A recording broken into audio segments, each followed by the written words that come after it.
அவர் உங்களை கனப்படுத்துகிறவராகவும் இருக்கிறாரு. இன்னைக்கு கனமே இதுல இருந்து தான் வரும். நீங்க பேசுகிற வார்த்தையில இருந்து உங்களுக்கு கனம் வரும். நீங்க நடந்துக்கிற விதத்துல இருந்து உங்களுக்கு கனம் வரும். அதுதான் வசனம் சொல்லுகிறது.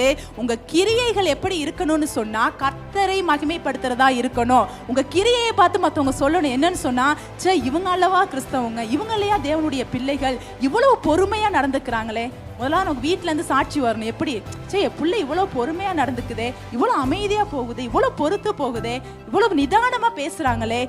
இதுதான் நம்முடைய வாழ்க்கையிலே வளர்ச்சியை கொண்டு வரக்கூடியதாக இருக்குது. இப்படி செய்யும் பொழுது உங்களுக்கான கனம் உங்களை தேடி வரக்கூடியதாக இருக்கு. அத வசனம் சொல்லுகிறது, ஆவியில் எளிமை உள்ளவர்கள் பாக்கியவான்கள். ஆவியில் எளிமைனா என்னது? எதையுமே நீங்க ஏற்றுக்கொள்கிற ஒரு மனப்பக்குவம், அதுதான் ஆவியில் எளிமை. நம்ம வெளியில சும்மா எளிமை மாதிரி ரொம்ப நம்ம ஷோ காட்டிக்கிட்டுலாம் இருக்க தேவையில்ல.